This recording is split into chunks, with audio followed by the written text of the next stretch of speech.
This is Frog Valley Tropical Fruit Farm, and I'm just back moving the donkeys to a new pasture. We do rotational grazing in between our trees here.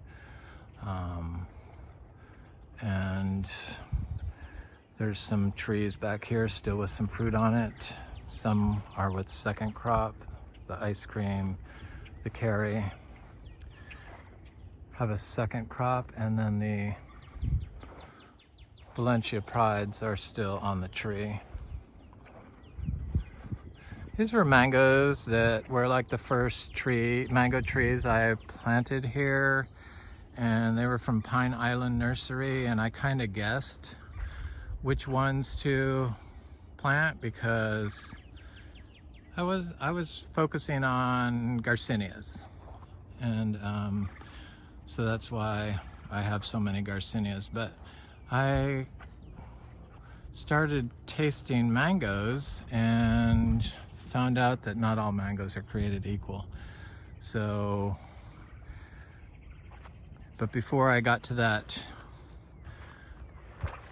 space where I could judge a mango,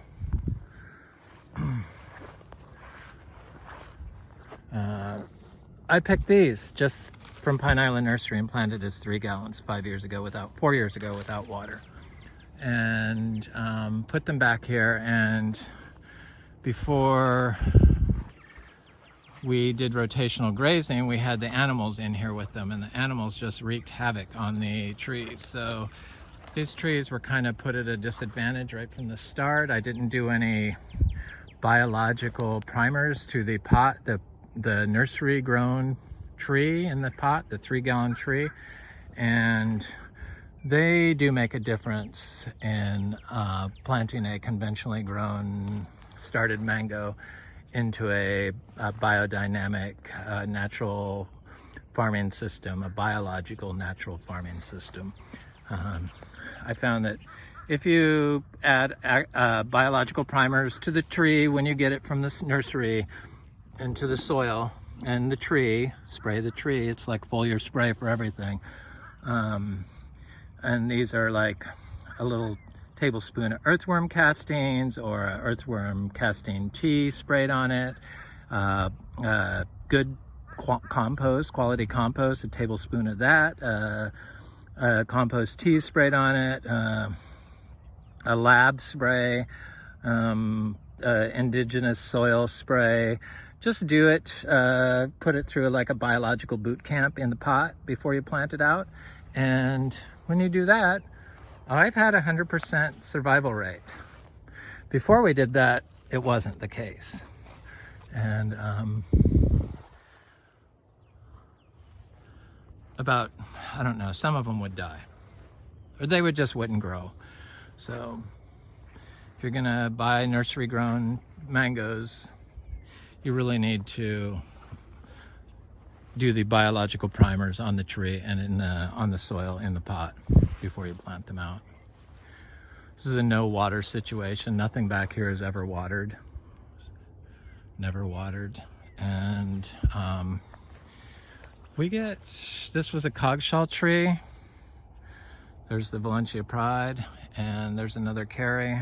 And that is from freeze, from the 31 degrees. This, I think, was, I don't know who that is, but the trees that I bought before I started being a mango snob were these trees. And to be honest with you, the only one I like, I do not like coggshall. I do not care for Valencia Pride. I'm not overwhelmed with carry, and the only one I really like is ice cream. And these Valencia Prides are still cooking on the tree, and the rabbits can't reach them, and they look pretty good.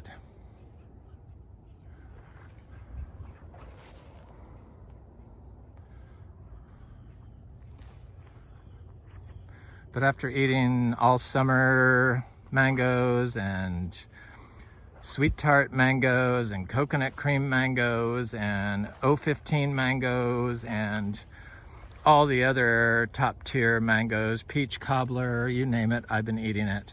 And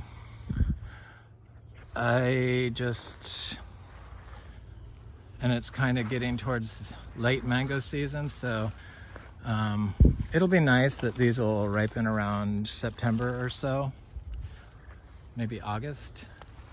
They seem to be growing faster. These are the carries. But the tree's putting out new growth and holding fruit.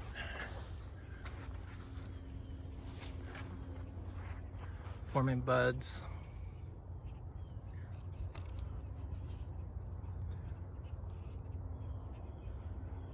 Phone's not behaving.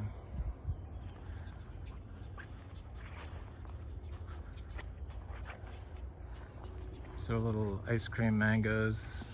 It's another ice cream mangoes. These are ice cream mangoes from the second bloom. So they have a long ways to go. They're kind of small.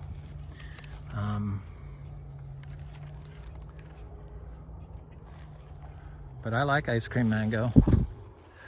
And it's putting out new growth. That's good. That's what I want to see. I want these trees to get bigger.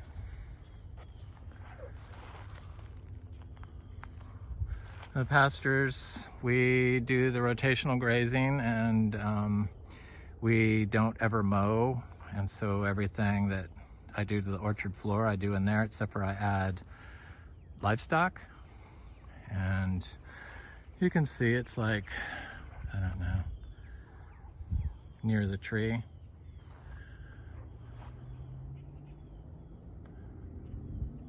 And then when there's no fruit on anything, I throw the manure into this part.